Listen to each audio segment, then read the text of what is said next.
we're looking for folks who really want to make a difference, who really want to tell their stories, whether it's a small story or a big story, and who will take every assignment as an opportunity to turn this into a page-one story. The best interns who work for me not only take the assignments that I give them and do a thorough job and are great writers, but they find ways to make the story even better. They make 10 calls when 3 were necessary. And so I talked a little bit about independence. What does that mean? Professional independence. Reporters who can come in when we say we're going to start on this date, this is going to be your start date, they are there, they're there early, and every day they're ready to come in right on time and ready to be a journalist. They dress professionally because how you're perceived is important as well. But they focus on getting help from us in terms of news development rather than professional development. I talk about this now because it's sometimes been a problem. Getting folks to come in on time, not continually asking, should I come in at this time tomorrow? So it's kind of an odd thing, but so be professional.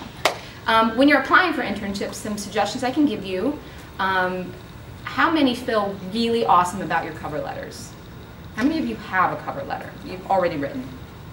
Cool. How many of you feel like this is a slam dunk cover letter? Like my letter rocks. Yeah, that's what I thought. How do you know how to write a cover letter? I will tell you that I never did really know how to write a cover letter, but I know now because I read hundreds of them. And so let me give you some advice. First of all, figure out who the hiring manager is. This does not mean calling all around the newspaper and asking people. Do a little searching, do a little Googling. It's easy to find who is doing it. If you still can't find it, okay, go ahead, call the clerk, call the main news desk, and just ask who the hiring manager is. And so address it to that individual. That's the first step. It should look like a letter. Second step, not a blurb, not a copy from your blog, but an actual letter. Third suggestion, treat your cover letter like a story about yourself. It should have a lead. It should have a nut graph. It should have an out, a kicker, sort of like that thing that you want to be remembered by. Write your letter like you were writing a story about yourself. When you go to write a story, you're not writing like on Tuesday, well, unless you have to, but you're going for like an exciting lead. Your cover letter should be the same thing. But it should still have the facts that are necessary for your hiring manager to understand who you are and what you're looking for. But that should not be in the first sentence. Show some personality. Show something of who you are. So that can be an anecdotal lead. Make it short. I don't want to read 4 paragraphs about how you finally got to meet the police chief. We've all met police chiefs, all right? So keep it short. But so you could do an anecdotal lead. You could do a summary lead. I am the rockingest journalist out there, and let me tell you why.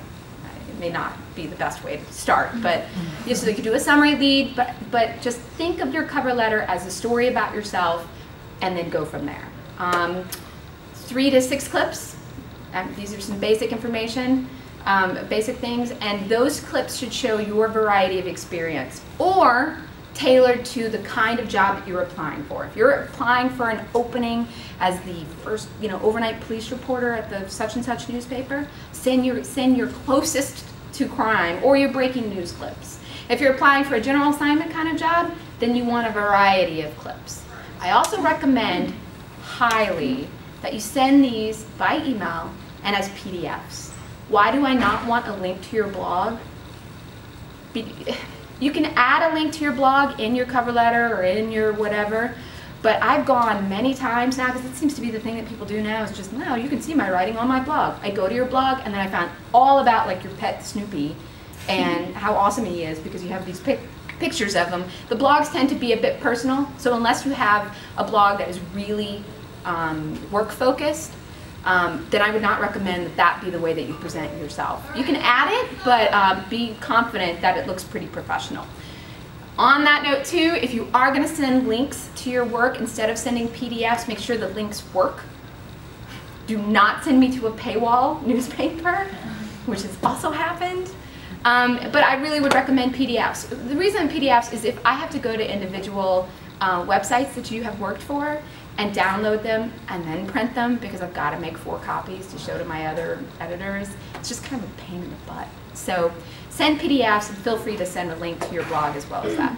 Last thing on the blogs, if you do use a blog and you do have your clips on there, you should not order them chronologically. Order them by best clips, because chronologically just means I'm going to be clicking through, and by the fourth piece, that's like your snippet that you wrote, you know, for some whatever, and it's just like a little tiny thing, I'm tired of clicking and I'm just going to move on. You want to make it as easy as possible for hiring managers to see what an awesome journalist that you are. So order them not by chronological, but the first clip at the top of your web page, whatever that is, should be your best one. Then your next best one, your next best one, your next best one, like that. So those are just some basic tips that I have for applying for internships. Should I call or should I email a follow-up? You may be asking yourself. Email. Email is totally fine. Everybody gets emails. Calls, you know, you might seem like you're being aggressive, but this day and age, there are just fewer of us. I'm not a hiring manager. I'm an editor. I have 6 reporters who work for me. I have multiple sort of different kinds of job responsibilities. So being a hiring intern coordinator is just one part of my job, and I just don't have that much time. And you're going to find the same thing wherever you go. The days when there was a hiring manager just for a newspaper or news organization are gone. Everybody who's doing this has 10 other responsibilities. So keep it short, keep it simple. Feel free to send an email. One more bit on that. When you're sending an email, the subject line should say, inquiry into summer internship. Follow-up inquiry into summer internship. It should not say, yo, what's up? Or hey, just checking, because that to me will it goes into my spam folder. And then you are the poor intern candidate who has sent me 3 emails, all with the same subject line, all of which went into my spam folder.